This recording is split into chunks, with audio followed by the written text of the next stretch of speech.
les violences faites aux femmes et aux enfants a toujours été au cœur des préoccupations des autorités étatiques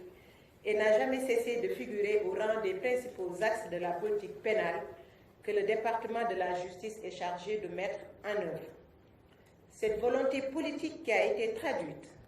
à travers plusieurs instruments s'est particulièrement illustrée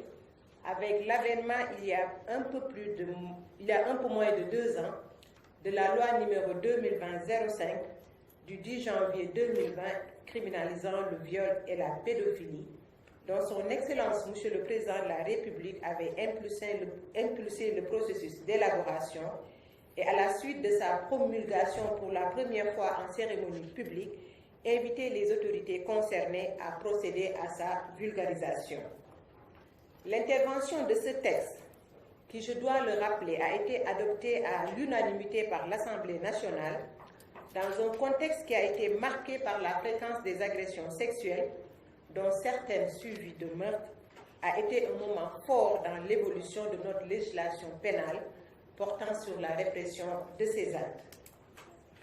L'espoir suscité par cette réforme, ainsi que les critiques qui ont été soulevées par une certaine minorité, méritait que des mesures d'accompagnement soient mises en place afin de veiller à son appropriation par l'ensemble des acteurs et à son application effective. C'est pourquoi le département de la justice, à travers la direction des affaires criminelles et des grâces, recueille régulièrement l'état des affaires pénales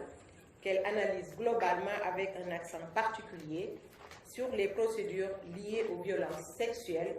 en vue de donner les orientations nécessaires aux différentes autorités de poursuite. Mesdames et messieurs, je me plais ici de vous rassurer que l'attention soutenue que nous portons à l'exigence d'une application effective des dispositions de la loi numéro 2020-05 du 10 janvier 2020 criminalisant le viol et la pédophilie. Le ministère public veille à cet effet à la poursuite des auteurs présumés de ces infractions, au traitement diligent des procédures y afférentes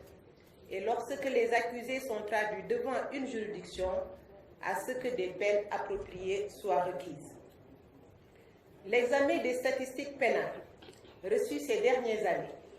ne permet pas pour le moment de jauger globalement le niveau de mise en œuvre de la nouvelle législation relative à la criminalisation du viol et de la pédophilie. En effet, s'il est vrai que de poursuites liées à ces infractions ont été engagées au niveau des différentes juridictions du pays, il y a lieu de préciser qu'elles sont pour l'essentiel pendantes devant les cabinets d'instruction,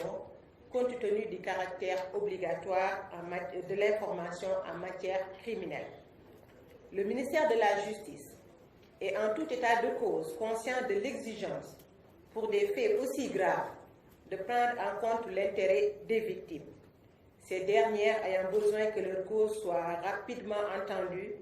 et les coupables sanctionnés à la mesure de la gravité de leur acte, c'est-à-dire sévèrement. C'est pourquoi nous avons engagé d'importantes réformes afin que le traitement des dossiers soit moins long,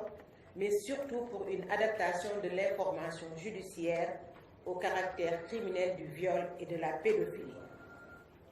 Je me dois toutefois de relever